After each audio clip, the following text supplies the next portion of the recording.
নমস্কার নমস্কার নমস্কার, আপনারা শুনছেন মজলিসি আড্ডা টেক। আজকে অনেকটা লেট হয়ে গেছে আমরা জানি, তার জন্য আমরা দুঃখিত এবং লজ্জিত।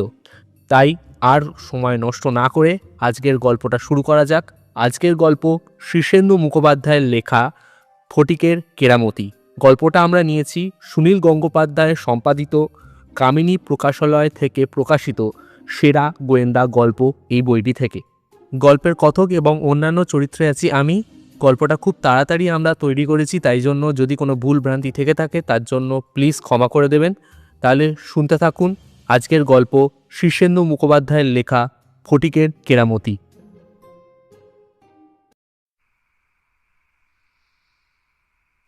মাঝরাত্রে শিয়রের জানলাটায় মৃদু ঠুকঠুক শব্দ শুনে ঘুম ভেঙে গেল ফটিকের। ঘুম তার খুব পাতলা। সে উঠে হ্যারিকেনের আলোটা উস্কে দিয়ে জানলাটার দিকে সভয়ে চেয়ে রইল। আট করে বন্ধ রয়েছে পাল্লা। এত রাতে কারো আসার তো কথা নয়।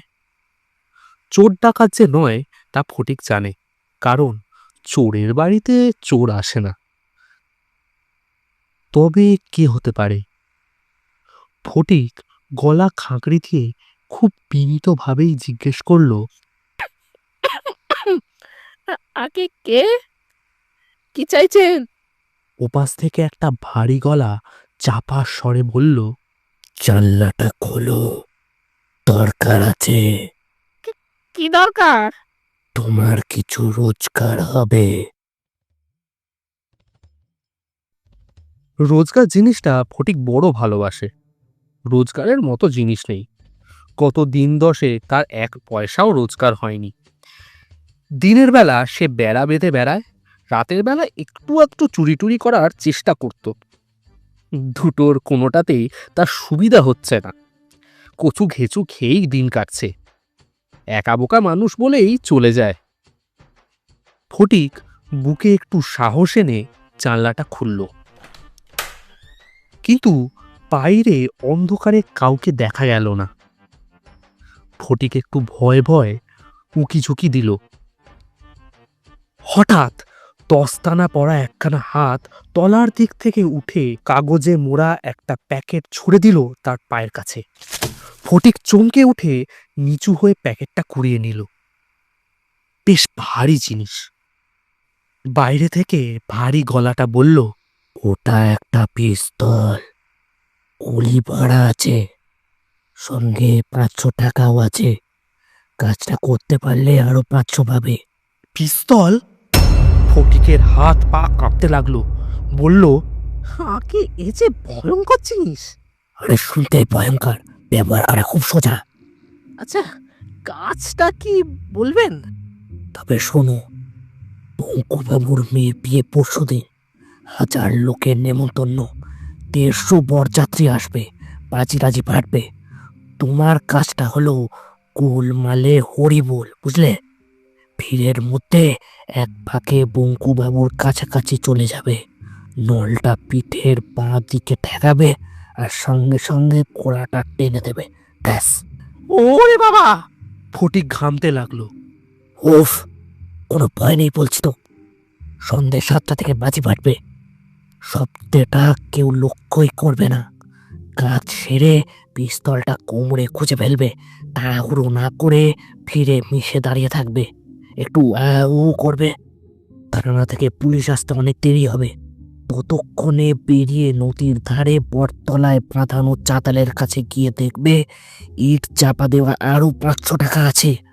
টাকাটা নিয়ে পিস্তলটা ওখানেই রেখে চলে আসবে। তোমার কিচ্ছু হবে না, কোনো ভয় নেই। কিন্তু আমাদের প্রস্তাবে রাজি না হলে 3 দিনের মধ্যে তোমাকে খুন করা হবে। ফটিক আঁতকে উঠে বলল, তা পঙ্কু বাবুকে কেন আপনারাই সাবার করছেন না? আমি যে জীবনে খুন খারাপই করিনি। আমাদের অসুবিধা আছে, কাজটা তোমাকেই করতে হবে। আমি কি আগে পারবো? কেউ কোনো জবাব দিল না। একটা পায়ের শব্দ দূরে চলে গেল। ফটিক থপ করে মেঝেতে বসে পড়ল। তার মাথা ঘুরছে, গলা শুকিয়ে কাঠ, বুক ধড়পড় করছে।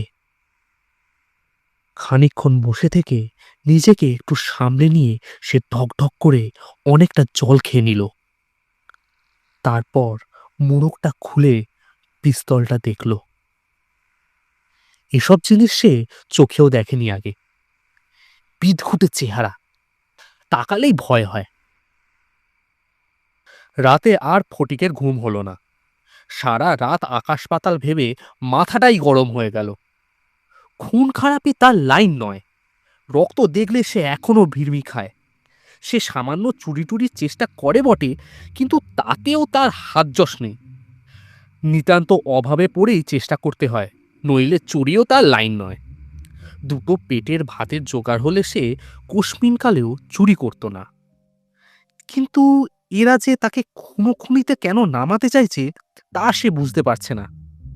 খুন না করতে পারলে খুন হতে হবে। উফ, কি সর্বনেশের কথা!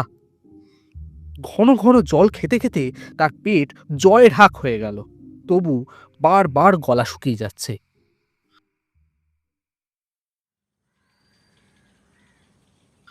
সকালবেলায় মাথায় হাত দিয়ে অনেকক্ষণ তাওয়ায় বসে রইল ফটিক। তার বাটি ভর্তি পান্তা পড়ে রইল। খিদেটা চাগার দিচ্ছে না। কাল বঙ্কুবাবুর মেয়ের বিয়ে, আর কালকেই তাকে খুন করতে হবে। মেয়ের বিয়ে বেশ জাঁকিয়েই দিচ্ছেন বঙ্কুবাবু। তার মেলা পয়সা, 4-5 রকমের ব্যবসা আছে। বঙ্কুবাবুর বাড়ি ফটিকের একরকম গা ঘেঁষেই। রোজ দুবেলা যাতায়াতের পথে সে দেখছে বিয়ের মস্ত আয়োজন হচ্ছে। বিশাল শামিয়ানা, দেবদারু দিয়ে তোরণ হচ্ছে, নহবত বসেছে, মেলা লোক খাটছে দিন রাত। দুঃখের বিষয়, এ বিয়েতে ফটিকের নেমন্তন্ন নেই। হওয়ার কথাও নয়।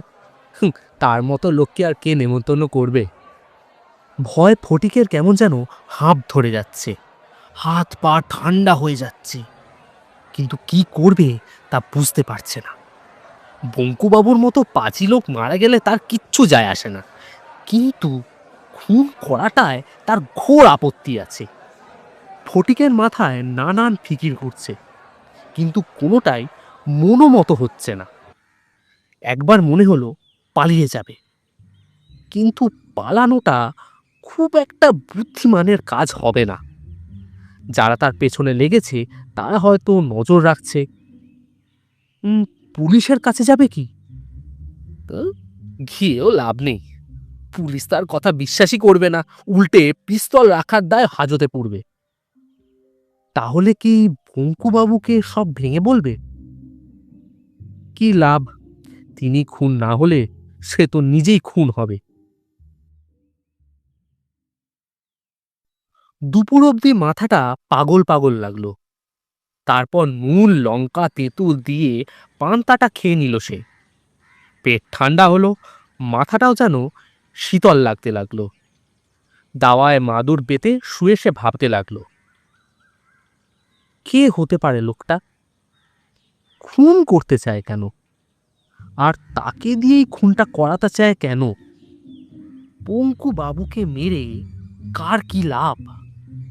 হঠাৎ তড়াক করে লাফিয়ে উঠল ফটিক। একটা কথা মনে পড়ে গেল তার। মাস 3 আগে বঙ্কুবাবুর বাগানের আগাছা পরিষ্কার করতে মুন্সি খাটানো হয়েছিল। সেই দলে ফটিকও ছিল। সারা দিন খাটিয়ে মাত্র 5টা টাকা মজুরি দিয়েছিল বঙ্কুবাবু, আর খাবার জুটেছিল চিড়ে আর গুড়। তবে বড় ঘরের জানলার নিচের আগাছা কাটবার সময় ফটিকের কানে একটা কথা গিয়েছিল। বঙ্কুবাবু যেন কাকে বলছেন, ওই কেরাই আমাকে একদিন মারবে, বুঝলে? তারপর সব গাপ করবে। উফ, কি জ্বালা। এই গেঁড়াটা কে তা ফটিক জানে না, কিন্তু চুপ করে বসে থাকলে তো সমস্যার সমাধান হবে না। সে পিস্তলটা বিছানার তোষকের তলায় লুকিয়ে রাখলো, 500টা টাকা চেঁকে গুজল, গায়ে জামা দিয়ে বেরিয়ে পড়ল।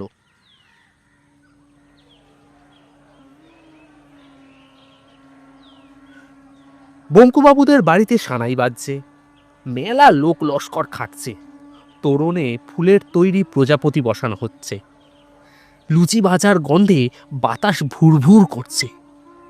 ফটিক বাড়িতে ঢুকে চারদিকে দেখতে লাগলো, তার মতো অনেকেই আরও দেখতে এসেছে।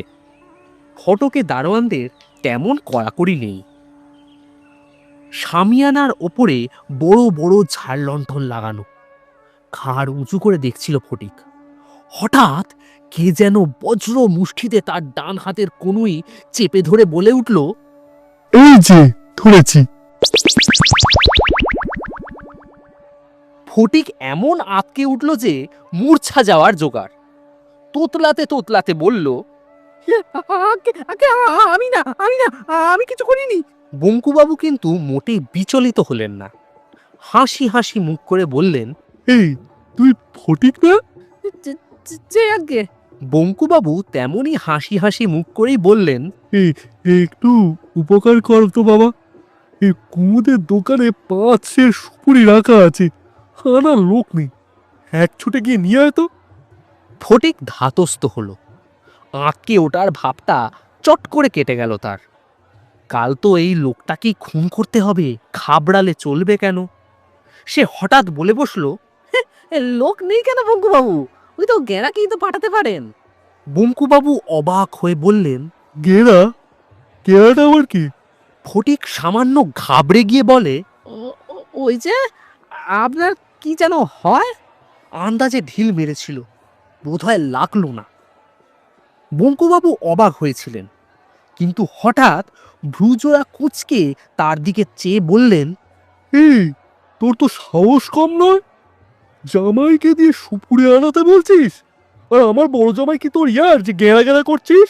ফটিক হাত জোর করে বলল, আগে আমরা মুখ্য সূক্ষ্ম মানুষ কত ভুলভাল করে ফেলি। যা এখান থেকে এক্ষুনি, যা সুপুরিটা নিয়ে আয়।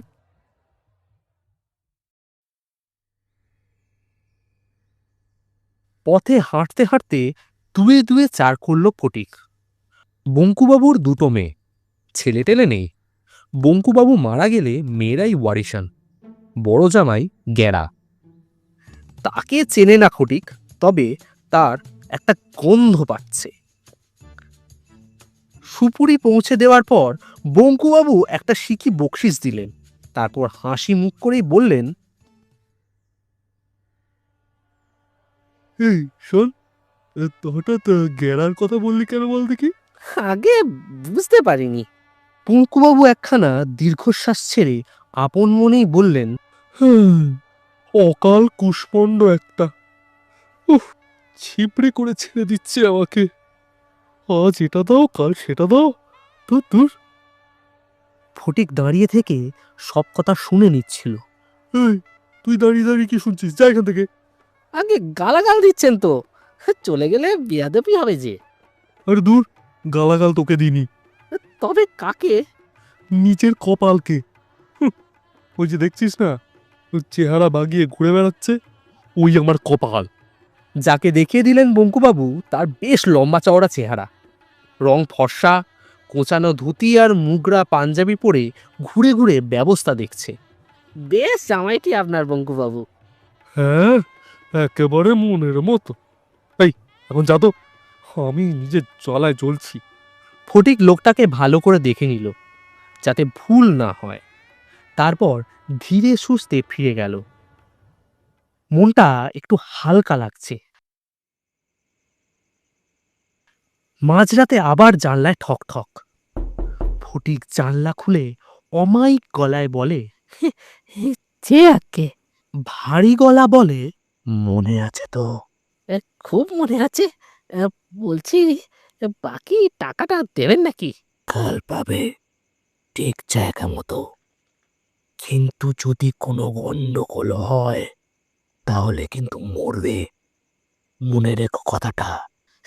আর বলতে হবে না। পরদিন ফটিক দোকানে গিয়ে ভালো করে সাঁটিয়ে খেলো, দুপুরে ঘুমোলো, তারপর বিকেলে একটু পরিষ্কার পরিচ্ছন্ন হয়ে গিয়ে হাজির হলো বঙ্কুবাবুর বাড়িতে। সারা বাড়ি আজ যেন রাজবাড়ির মতো দেখাচ্ছে, আলোয় আলোয় স্বপ্নপুরী, ভিড়ে ভিড়াক্কার। বরসহ বরযাত্রীরাও সব এসে গেল সন্ধ্যের মুখেই।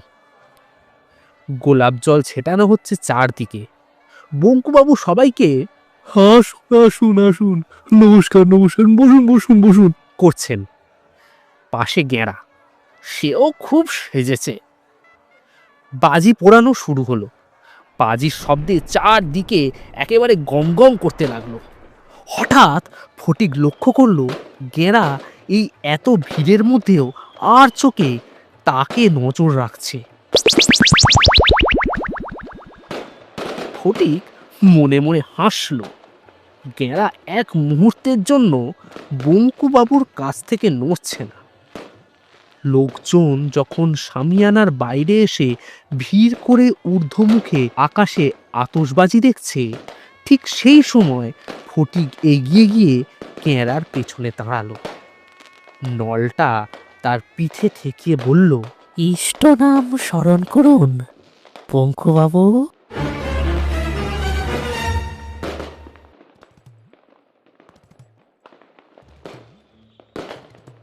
গেঁড়া হঠাৎ আঁতকে উঠল। আমি বঙ্কুবাবু নাকি? আর ওই তো বঙ্কুবাবু। ফটিক মাথা চুলকে বলল, ইস, এ বড্ড ভুল হয়ে যাচ্ছিল তো। গেঁড়া দাঁতে দাঁত চেপে বলল, গাধা কোথাকার, যাও যাও কাজটা সারো, বেশি টাইম নেই আর। ফটিক একগাল হাসলো। বটে, তা টাকাটা ঠিক মতো জায়গা আছে তো? গেঁড়া মুখ ফিরিয়ে নিয়ে বলল, আছে আছে। ঠিক তো? হঠাৎ গেঁড়া ঘুরে তার গালে একখানা চড় কষিয়ে দিয়ে বলল, ব্যাপার দেখে বঙ্কুবাবু এগিয়ে এলেন। এ কি, কি হয়েছে?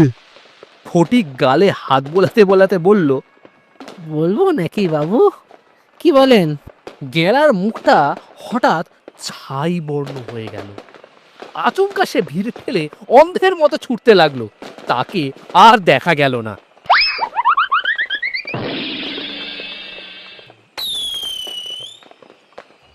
বঙ্কুবাবু চালাক লোক, ফটিকের হাত ধরে ভিড় থেকে সরিয়ে নিয়ে গেলে চট করে।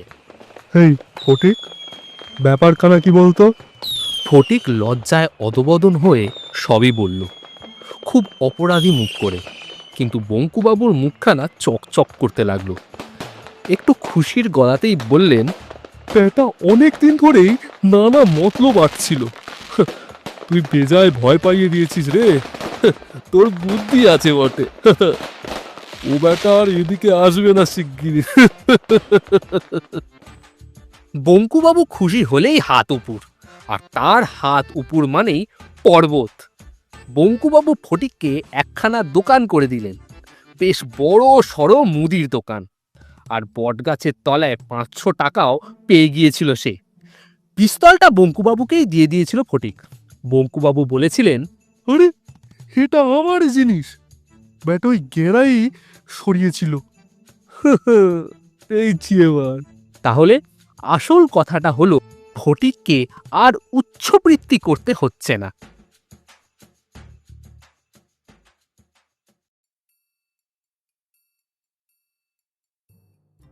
আজকে শুনলেন শীর্ষেন্দু মুখোপাধ্যায়ের লেখা ফটিকের কেরামতি। গল্পটা কেমন লাগলো জানাতে ভুলবেন না। আর যদি ভালো লেগে থাকে অবশ্যই লাইক করবেন, শেয়ার করবেন এবং অবশ্যই হাইপ করবেন। আপনারা যত শেয়ার করবেন এবং হাইপ করবেন তত এই গল্পটা আরও অনেক লোকের কাছে পৌঁছবে। আর যারা এখনও সাবস্ক্রাইব করেনি প্লিজ সাবস্ক্রাইব করে দিন, কারণ আমরা অনেক নতুন নতুন গল্প আনতে চলেছি, অনেক নতুন নতুন সারপ্রাইজ আনতে চলেছি আপনাদের জন্য। তাহলে আজকের মতো আসি, দেখা হচ্ছে আবার নতুন সপ্তাহে নতুন আরেকটা গল্প নিয়ে।